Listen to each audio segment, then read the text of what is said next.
Boursin-Saumon commencé est un boursin fini.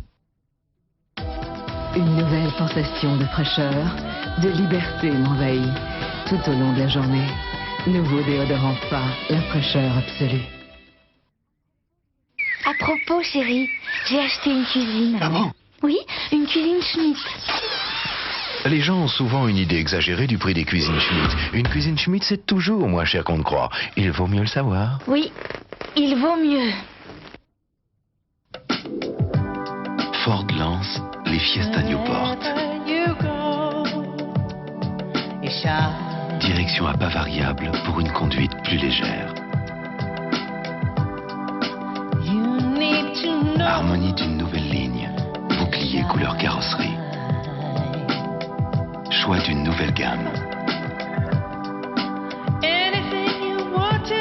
Avec les Fiesta Newport, changez pour un nouveau style. Cadre. Aujourd'hui, des centaines de conseils en recrutement et d'entreprises ont rendez-vous avec vous. 3617 Cadre Emploi, le Minitel de l'emploi des cadres. Bonjour, messieurs, dames. Messieurs, petit café, s'il vous plaît. Je suis nouveau dans le quartier, je viens d'emménager. Alors, enfin, comme je connais personne...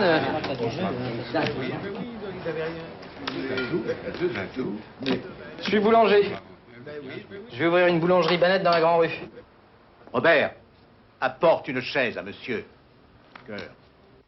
Banette, des boulangers qui veillent au pain.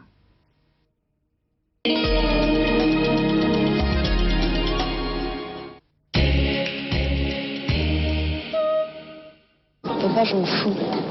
Je vous déteste. Hiver 44, la France de l'occupation.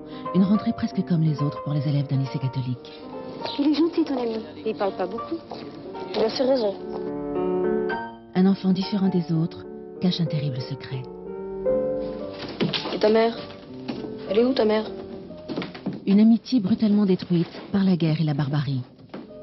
Au revoir les enfants de Louis Malle, le chef-d'œuvre aux 7 Césars, mardi 20h50 sur France 2.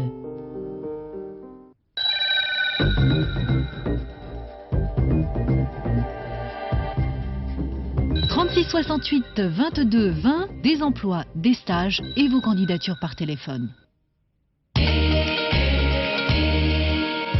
Ce soir, 20h50, La vieille qui marchait dans la mer. D'après le best-seller de Frédéric Dard, une comédie féroce et irrésistible avec Jeanne Moreau et Michel Serrault. 22h30, La course du lièvre à travers les champs, un thriller de René Clément avec Robert Ryan et Jean-Louis Trintignant. 1h10, Musique au cœur, Ève Ruggieri reçoit Cheryl Studer. Bonne soirée sur France 2.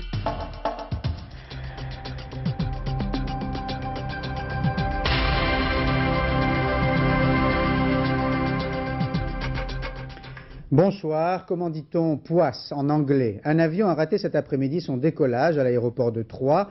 Il s'est couché sur le ventre. Qui était dans cet avion? Les rescapés anglais de l'accident de car sur l'autoroute A5. Il n'y a pas eu cette fois de victimes, fort heureusement.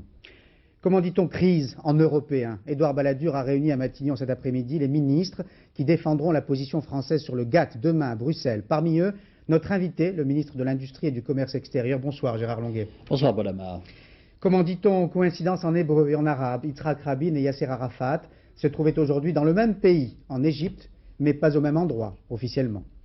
Voilà les questions du jour, mais avant de les aborder, nous allons devoir une nouvelle fois parler de la violence des adolescents. À Chalon-sur-Saône, un garçon de 13 ans, armé d'un couteau, a tué samedi soir l'un de ses camarades, âgé lui de 14 ans. Ils s'étaient disputés, ils s'appelaient tous les deux Christophe et vivaient tous les deux dans un immeuble de la cité du Stade, un quartier à problème, coincé entre l'autoroute A6 et la Nationale 6. Reportage de Françoise Vallée et Patrick Kurt. Le drame s'est produit au pied de cet immeuble de la cité du Stade dans la banlieue de Chalon-Nord. Il était 20h45 quand les deux jeunes se sont gravement querellés. C'est une partie de cache-cache qui aurait dégénéré. Les deux enfants s'appellent Christophe, l'un 14 ans, l'autre 13 ans. C'est le plus jeune qui a sorti un couteau de table. Un de ses camarades, qui préfère garder l'anonymat, raconte. J'ai insulté, puis après il a dit viens, puis après, avec ton couteau, et puis l'autre il l'a tué là, avec. Ils se connaissaient? Ouais, mais ils se disputaient plusieurs fois. Ils se disputaient souvent. Pourtant, ils n'habitaient pas le même quartier, ne fréquentaient pas la même école. Le jeune meurtrier ne venait que tous les 15 jours dans la cité voir son père divorcé. Issus de familles à problème, de quartiers difficiles très touchés par le chômage, les deux gosses n'avaient pas mauvaise réputation. Ce sont deux enfants de la détresse. La victime venait de perdre son père. Il y a 3 semaines, celui-ci a été égorgé par sa compagne. 24 heures auparavant, à Brest, un lycéen de 16 ans avait tué d'un coup de pistolet à Grenaille un autre lycéen de 15 ans. Il serait hasardeux d'en tirer des conclusions définitives, mais les déclarations des deux jeunes meurtriers sont tout de même troublantes. « Je ne voulais pas tuer », ont-ils dit, comme s'ils ne s'étaient pas rendus compte de la gravité de leur acte et même de sa réalité. Explication puis conseil du docteur Canoui, un psychiatre pour enfants que Florence Bouquillard a rencontré. Il peut y avoir des adolescents qui sont porteurs de problématiques psychiatriques, de sentiments dépressifs, de sentiments d'angoisse. Mais il peut y avoir aussi certains adolescents qui portent une arme ou qui peuvent avoir envie de porter une arme par peur, par sentiment d'insécurité, sans qu'ils soient pour autant ni des malades, ni des adolescents anormaux. Et là, je crois qu'il faut qu'ils puissent le dire, parce que là, c'est un problème psychologique dont on peut parler et que l'on peut régler par des moyens simples.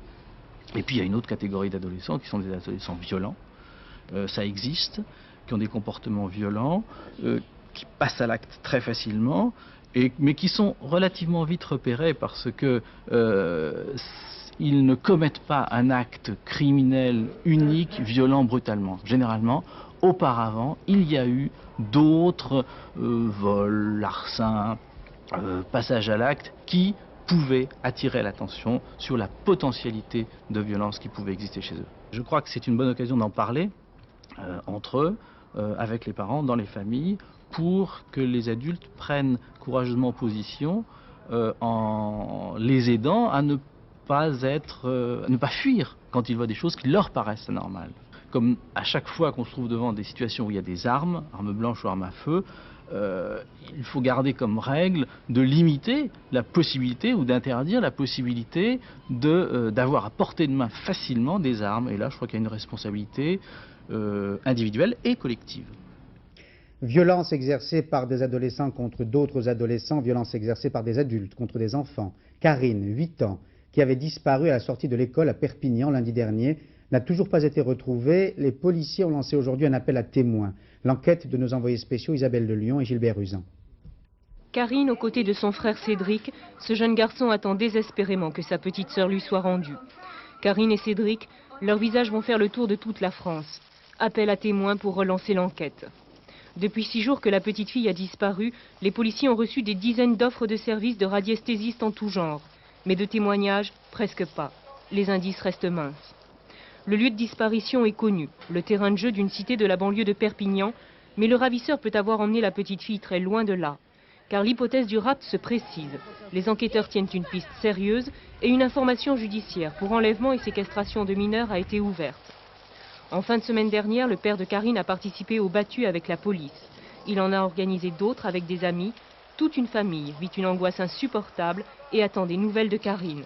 Le moindre témoignage peut être utile et la police de Perpignan espère recevoir de nombreux appels. Téléphone 68 35 70 00. Il roulait tranquillement vers le soleil du sud quand l'autocar a basculé en pleine nuit dans un fossé sur l'autoroute A5. 2 morts et 42 blessés, c'était dans la nuit de vendredi à samedi. Les rescapés ont alors préféré rentrer dans leur pays d'origine, l'Angleterre. Ils ont pris l'avion cet après-midi à Troyes, mais le pilote a raté son décollage et l'avion s'est couché sur le ventre. Aucun passager n'a été blessé, mais ils sont tous choqués au sens nerveux du terme. On le comprend. Christophe Tortora. Cette femme a du mal à embarquer à bord de cet avion affrété par Europe Assistance. Elle fait partie des rescapés de l'accident de car survenu dans la nuit de vendredi à samedi sur l'autoroute entre Chaumont et Troyes. À 12h40, l'avion est prêt à décoller pour Londres. Nous sommes montés à bord de l'avion et lorsqu'il fut prêt, il s'est mis en position sur la piste et a commencé à vouloir décoller. Mais à la moitié de la piste, il a réalisé qu'il ne passerait pas. Alors, il a été sur la bordure, et puis il a continué jusqu'à la fin de la piste, puis sur l'herbe, puis sur les barrières, à travers la route et enfin dans les champs. Il semble que d'abord une panne de moteur se soit produite au décollage. Les pilotes ont voulu alors interrompre la procédure, mais les freins n'ont pratiquement pas répondu. L'avion mis en service en 1981 sortait pourtant de révision. J'ai l'impression, c'est malheureux à dire, mais ils étaient, on aurait dit, presque habitués. Et ils sont partis avec quelques cris évidemment, mais résignés. Ça a été très calme à l'intérieur en fait. D'abord parce qu'on a l'habitude maintenant de se scratcher. Nous avons eu un accident en bus hier matin, nous en avons un autre avec l'avion aujourd'hui. Alors on commence à s'habituer, je pense. On appelle cela le flegme britannique. 5 personnes ont tout de même dû être hospitalisées en état de choc. Les autorités consulaires sont sur place et tentent maintenant de trouver un autre moyen de rapatriement, plus sûr, si possible. Édouard Balladur est catégorique. L'accord dit de Blair House, conclu en novembre dernier entre Américains et Européens sur le volet agricole du GATT, doit être renégocié. Nicolas Sarkozy, le porte-parole du gouvernement, l'a rappelé à l'issue d'une réunion de plusieurs ministres autour du premier d'entre eux et à la veille d'une discussion cruciale à Bruxelles entre les 12, Antoine Cormery, Frédéric Schoenhofer. Conseil interministériel ou pas, à Matignon aujourd'hui, c'était porte ouverte. Et pendant que 7000 visiteurs s'extasiaient devant les fastes et les ors de la République, 7 ministres autour d'Édouard Balladur fourbissaient les armes du gouvernement à la veille de la cruciale réunion de Bruxelles. La France rappelle qu'en toute hypothèse, la communauté ne pourra conclure aucun accord au GATT sans une décision unanime des 12 États membres. Dans cette affaire, ce n'est pas uniquement des intérêts français qu'il s'agit, mais aussi des intérêts et de l'avenir de tous les pays de l'Europe.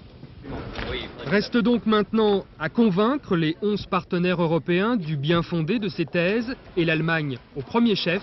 Les ministres français vont s'y employer demain à Bruxelles. Avant d'écouter notre invité Gérard Longuet, le ministre de l'Industrie et du Commerce extérieur, qui sera demain à Bruxelles, et avant de rapporter les attentes, pour ne pas dire plus, des agriculteurs français, rappelons avec Éric Monnier les raisons de cette crise et les enjeux de la réunion de Bruxelles. Bienvenue à Punta del Este. C'est ici, dans cette station balnéaire uruguayenne, qu'ont commencé en 1986, entre 117 pays, de longues négociations censées améliorer le commerce mondial. L'erreur des Européens, avoir accepté d'y inclure l'agriculture, car ce volet agricole va vite bloquer les négociations. Entre les États-Unis et la France, première et deuxième puissance agricole mondiale, c'est un dialogue de sourds. Les Américains veulent limiter les subventions de l'Europe à son agriculture. La France veut à tout prix sauver ses marchés. En novembre 1992, 2 négociateurs européens rencontrent l'administration américaine dans un immeuble de Washington. En sortira un document, le fameux préaccord de Blair House, prévoyant notamment une réduction des exportations communautaires de produits subventionnés, une plus grande ouverture du marché européen au reste du monde. La France crie à la trahison, menace d'utiliser son veto. En clair, elle préfère une crise européenne à une jacquerie paysanne. L'argumentaire français est simple, l'Europe a déjà décidé d'elle-même des sacrifices, c'est tout le sens de sa nouvelle politique agricole commune, elle n'ira pas au-delà. Demain, à Bruxelles, les Français tenteront encore de convaincre les dangers du préaccord de Blair House. C'est aussi la poursuite de la construction européenne qui est en jeu. Si la France, qui veut défendre les intérêts de ses agriculteurs, n'obtient pas satisfaction, elle n'hésitera pas à recourir à l'arme du veto. La mise au point est destinée aux partenaires européens qui ne veulent pas renégocier cet accord. L'attitude de l'Allemagne et de l'Angleterre sera donc déterminante. Écoutons Pascal Guimy à Berlin, puis Christian Marimonneau à Londres. Un mot et un seul pour résumer la position allemande, celui d'ambiguïté, difficile en effet de s'y retrouver, car pour un pas en avant, la RFA paraît en faire 2 en arrière. Entre Helmut Kohl, reconnaissant que l'Allemagne aussi a ses problèmes avec le GATT, et son ministre des Affaires étrangères, répétant lui qu'il ne faut surtout pas renégocier le préaccord de Blair House, qui croire. Quand le ministre de l'Agriculture semble abonder un peu dans le sens de la France, son collègue de l'économie, lui, reste intraitable. Résultat, un porte-à-faux inconfortable. Entre l'amitié franco-allemande et le risque d'un conflit commercial Europe-États-Unis, la RFA reste dans l'embarras.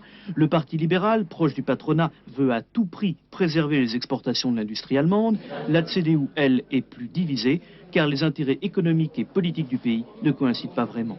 En fait, seuls les agriculteurs soutiennent sans état d'âme la position française, mais ils sont peu nombreux et surtout manquent de relais politiques influents. À son arrivée au Japon, le Premier ministre britannique John Major a averti la France. L'échec des négociations aurait un effet dévastateur. La France étant le principal obstacle aux accords du GATT, sous-entendu, elle en porterait l'entière responsabilité. L'agriculture britannique a fait d'importants sacrifices, ce qui lui permet d'être une des plus compétitives d'Europe. On ne comprend pas l'attitude des paysans français. Il faut faire des choix douloureux sur le plan intérieur, déclare la presse unanime. Depuis le début des négociations, la Grande-Bretagne s'est toujours alignée sur la position américaine. Les États-Unis constituent un marché privilégié pour l'économie britannique. Le message est clair, John Major ne soutiendra pas son homologue conservateur, Édouard Balladur. Les agriculteurs manifesteront demain pour dire tout le mal qu'ils pensent de cet accord. Ils exercent une forte pression depuis plusieurs mois sur les gouvernements français et restent déterminés. Jean Puech, le ministre de l'Agriculture, a pu le vérifier à Chaussin, dans le Jura, à l'occasion des championnats de France de labour. Nos envoyés spéciaux Pascal Doucet-Bon et Christophe Vignal s'y trouvaient.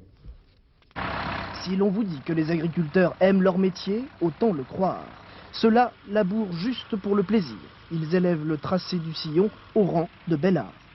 Chaque année, la finale du championnat de France de labour est la grande fête d'automne des jeunes agriculteurs du CNJA.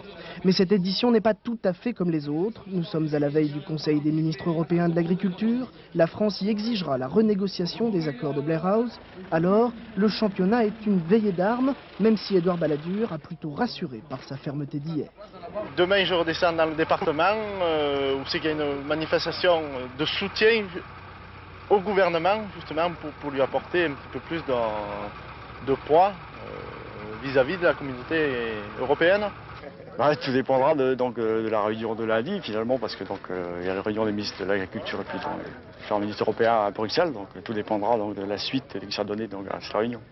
Jean Puech sait donc que les paysans l'attendent au tournant, une bonne raison pour ne pas faire l'économie de mots rassurants. Il faut rediscuter Blair House en entier. Ce ne sont pas des petites modifications qui nous permettront de les accepter, et certainement pas non plus un arrangement intracommunautaire. FNSEA et CNJA ont promis des manifestations calmes dans tout l'Hexagone demain. Plus calme mais moins futile certainement que cette course de moissonneuses-batteuses de crosse. En tout cas, leur message au gouvernement est clair.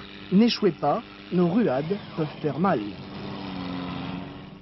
Alors Gérard Longuet, vous étiez à Matignon tout à l'heure avec le Premier ministre. Vous serez demain à Bruxelles. D'abord le climat à Matignon. Détermination jusqu'au bout? Très serein, avec beaucoup de fermeté, mais sans aucune agressivité. La France a un très bon dossier. Dans cette affaire, nous défendons les intérêts de l'Europe, d'une Europe communautaire, d'une Europe solidaire, d'une Europe qui se fait respecter par ses partenaires, et notamment par les États-Unis. Donc nous allons à Bruxelles avec une très forte conviction européenne. La France parle au nom de l'Europe dans sa prise de position. Donc prêt à recourir au veto? Une décision aussi importante doit être prise à l'unanimité.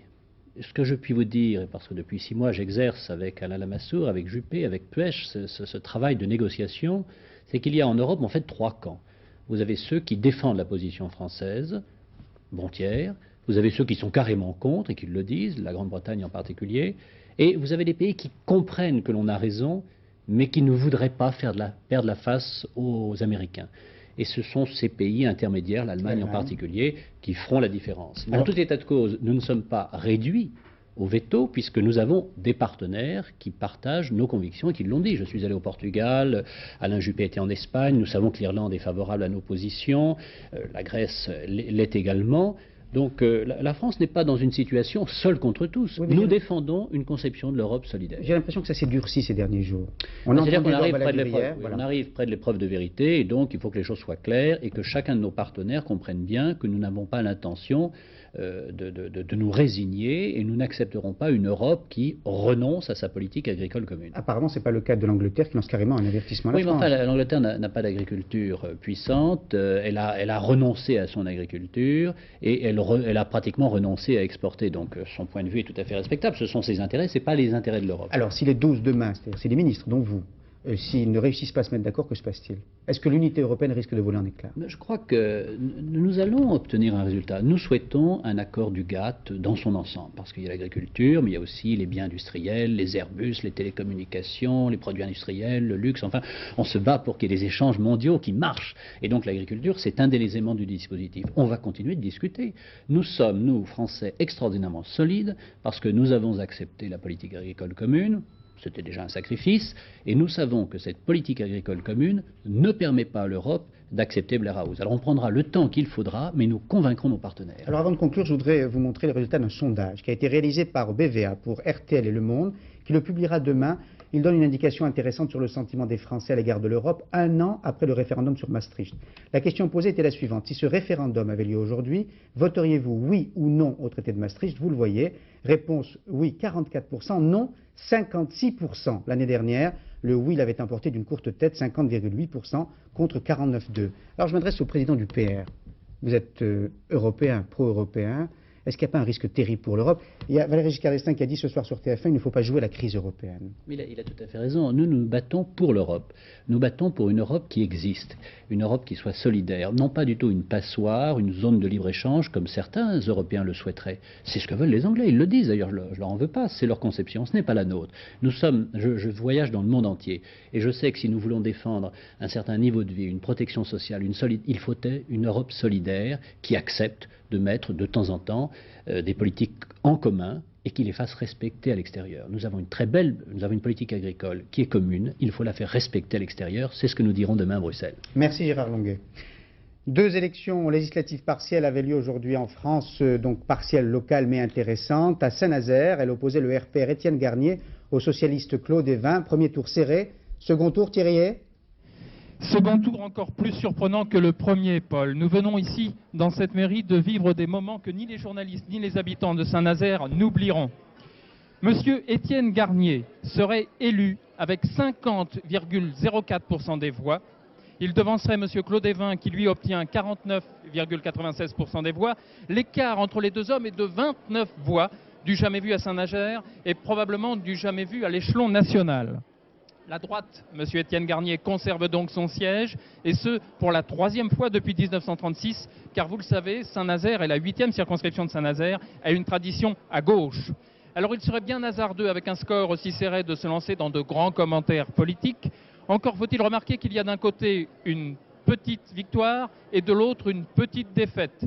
Probablement a-t-il manqué à M. Évin un excellent report des voix communistes, il lui a juste manqué une trentaine de voix. La droite confirme donc qu'elle s'empare de Saint-Nazaire. M. Étienne Garnier conserve son siège. Cette élection à droite sera un motif de satisfaction, à gauche, un motif de réflexion. Merci Thierry pour ces premières indications. Nous allons maintenant nous rendre dans les Landes où avait lieu l'autre élection législative partielle. L'ancien trésorier du Parti socialiste Henri Emmanuelli avait décidé de démissionner parce qu'il avait été mis en cause de l'affaire Urbac-Graco et de se représenter devant les électeurs. Claude Sicard, vous êtes dans les Landes ? Oui, Paul, écoutez, une autre surprise ici dans la mesure où, contrairement au pronostic, Henri Emmanuelli ici l'emporte dès le premier tour avec 50,2% des voix. Son adversaire de la majorité, Jacques de Guénin, emporte lui 36,5% des voix. Le Parti communiste 10% et le Front National 2,8%. Je ne sais pas si vous m'entendez toujours, Paul, oui. Mais je continue. On notera donc que Henri Emmanuelli, par rapport à mars 93, réalise 9 points de plus qu'au premier tour de mars 1993. La question qui était posée ici par Henri Emmanuelli était une question de confiance à ses électeurs après sa mise en cause dans l'affaire Urbac. De ce point de vue, il semble bien que les électeurs lui aient donné raison. La seconde question qu'on pouvait se poser, est-ce que de ce scrutin on peut tirer un enseignement national? Eh bien ça, c'est une question à laquelle il est beaucoup plus difficile de répondre. Mais j'ai à mes côtés Henri Emmanuelli et je vous propose de la lui poser tout de suite. Mais voilà, la question est posée. Oui, moi je pense quand même que à Saint-Nazaire, la semaine dernière, on a observé un mouvement de 11 points, ici un mouvement de 9 points. Je crois que c'est significatif d'une certaine résistance de l'électorat à ce que j'appelle la régression sociale et qui me paraît aujourd'hui caractérisée, de plus en plus perçue. Je crois que c'est cela la motivation des électeurs, une inquiétude aussi dans le monde agricole avec ce qui s'est passé, la signature de l'accord sur les oléagineux et les points d'interrogation sur l'accord sur le GATT. Donc moi je regrette que mon ami et camarade Claude Évin ne l'emporte pas à Saint-Nazaire, mais je voudrais dire à tous les socialistes que le moment de la bataille est revenu et qu'il faut que le parti se mobilise pour faire échec à cette régression sociale qui emportera une régression économique. Henri Emmanuelli, si l'on vous suit, Henri Emmanuelli, je ne sais pas si vous m'entendez. Oui, je vous entends très bien. Voilà, si l'on vous suit dans votre argumentation, Claude Évin aurait dû l'emporter à Saint-Nazaire. Moi, je pense que le mouvement du premier tour est quand même significatif, plus 11 points. Et puis ici aussi, 9 points au premier tour, ce n'est pas ordinaire. Merci pour cette première réaction en direct sur France 2. Évidemment, on aura l'occasion de vous réinviter, de parler plus longuement de la politique nationale. Mais qui a pu annoncer la disparition des courants au sein du Parti socialiste? Sur les bords de la Méditerranée se tenait aujourd'hui une réunion, celle de Laurent Fabius et des siens, fort nombreux. Leur leader leur a demandé de ne pas faire de vagues au sein du parti désormais présidé par Michel Rocard et leur a suggéré de travailler au fond pour mieux remonter. Nathalie Saint-Cric et Raymond Chaplard étaient à Cap d'Agde dans l'Hérault. Laurent Fabius, le retour. 6 mois après, ce que chez les Fabiusiens on appelle en public et pudiquement les événements d'avril, mais en privé le putsch, comprenez son éviction de la tête du Parti socialiste par Michel Rocard. L'amertume et la fureur se veulent dépasser. Laurent Fabius, s'il fut à bonne école, sait qu'il faut donner du temps au temps. Vous ne l'entendrez pas en public dire du mal de Michel Rocard ou Lionel Jospin. Laurent Fabius attend simplement de nouveaux sonneurs. En bon camarade, il se refuse à critiquer la ligne ou la méthode Rocard. Il préfère démontrer qu'il peut réunir 700 de ses amis, unis autour de lui. Sa tactique se posait en principale force de proposition et d'opposition à gauche pour préparer l'alternance. On a été étrillé il y a maintenant 5 mois, 6 mois. Il faut donc rebâtir quasiment tout, c'est-à-dire les idées, parce que beaucoup de choses ont été faites dans le passé, mais enfin il faut aller plus loin, les problèmes changent. Il faut reconstruire de nouvelles équipes, il faut rassembler à nouveau les forces d'opposition, et tout ça, c'est une course de fond. La signification de réunir 700 responsables venus des différents coins de France, c'est de préparer l'alternance. C'est aussi simple que ça à dire, mais ça prendra du temps. Mais attention, il y a 2 alternances en ligne de mire. Celle bien sûr qui verrait le retour de la gauche aux affaires, mais celle aussi compte en tête les Fabiusiens réunis. Celle-là se joue rue de Solferino et s'appelle l'après-Rocard. Si vous aimez la politique et si vous êtes frustré parce que la télé vous en dit peu, lisez le nouveau Gisbert. Il a ouvert tous ses cahiers à spirale remplis de confidences pour vous raconter brillamment, comme il sait le faire, la fin d'une époque, publiée par Fayard Le Seuil.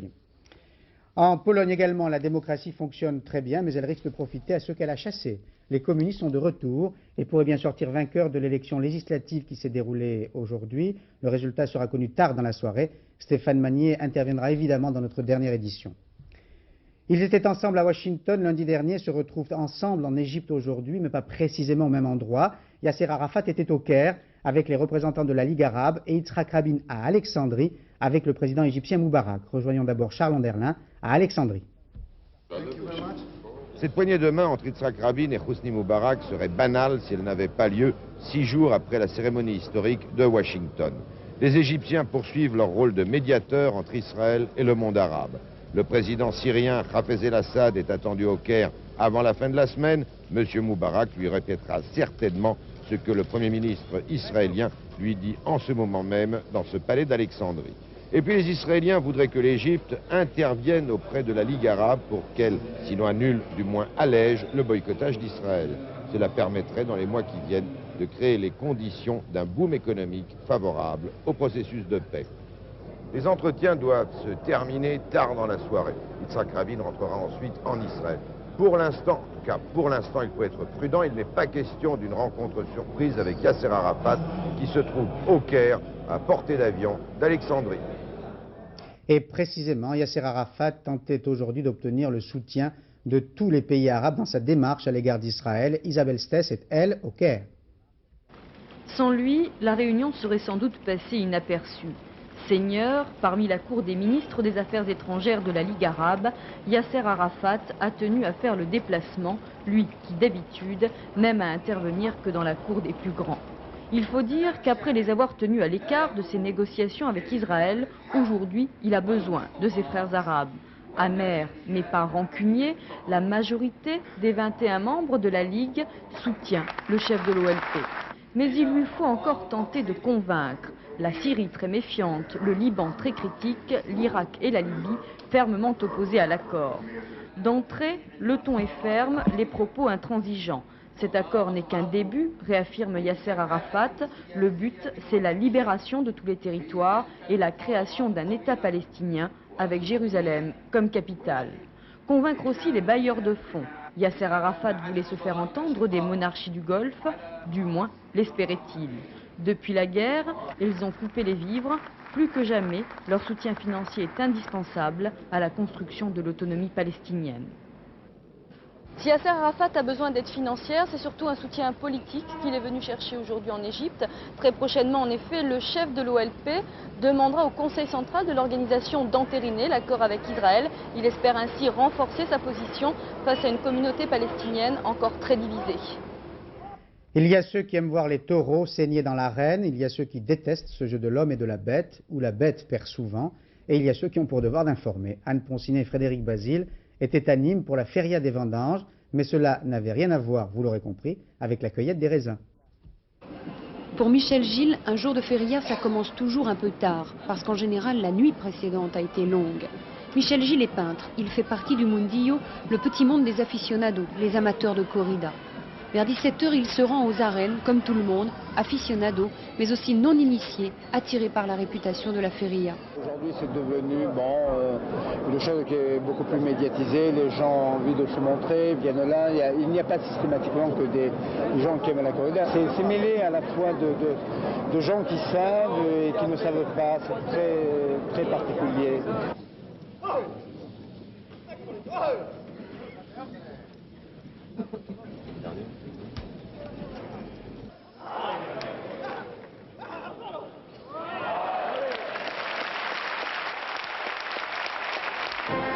Après la corrida et juste avant la fête, on se retrouve pour les commentaires. Pour moi, c'est vraiment un tout. C'est-à-dire que je m'amuse mieux le soir si la corrida était bonne. Si j'ai vu une corrida mauvaise l'après-midi, ça ne me donne pas envie de m'amuser le soir. Et il faut croire que la corrida avait été bonne car la fête, elle, le fut. Envahissant les rues ou se concentrant dans les bodegas, des bars de supporters de toreros. Nous les supportons comme on supporte une équipe de football. Et ici, à la Bodega Campuzano, ils savent qu'ils sont chez eux, qu'ils ont une famille, qu'ils ont de l'amitié, de la chaleur. La suite de la nuit se raconte difficilement. Et pour tout vous dire, nous avons perdu notre guide, Michel Gilles, sans doute emporté par le tourbillon d'alcool, de musique et de danse. C'est la feria. Si vous avez goûté cet après-midi à la douceur du soleil de septembre, vous n'avez pas vu Stade 2. Et si vous n'avez pas vu Stade 2, écoutez François Brabant. Des 24 heures moto qui ne durent que 23 heures, on commence à avoir l'habitude. Comme chaque année, le Bol d'Or a connu 1 heure de course en moins pour envahissement complet de la piste. Ça n'a pas empêché Dominique Sarron de gagner pour la 6e fois au Castellet. Associé à Delétang et Bonnehuile, il a fait triompher sa Suzuki. Fête des motards ternie par 7 accidents. Collision entre Simon Buckmaster et Michel Graziano à la tombée de la nuit. Simon Buckmaster, pilote anglais, a dû être amputé de la jambe gauche.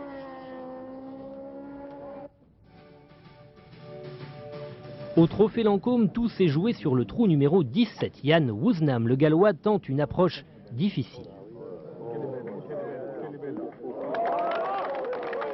Sam Torrance, son rival, doit rentrer ce putt pour espérer gagner. Raté. Jan Woosnam, à son tour, doit rentrer ce putt pour espérer gagner. Gagné. 2e titre à Saint-Nom-la-Bretèche pour Woosnam. À Bordeaux, il a fait chaud cet après-midi. Sergi Bruguera a donc essayé de faire court.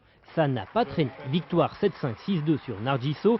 Sergi Bruguera gagne le tournoi de Bordeaux et de quoi se désaltérer. 1 pour Éric Dimeco. 1 pour Daniel Dutuel. 1 enfin pour William Prunier. C'était les 3 buts de l'OM hier soir contre Bordeaux. Marseille revient en tête du championnat et les Marseillais, enfin, ont pu sourire. Je vous rappelle les 3 informations du soir. Le gouvernement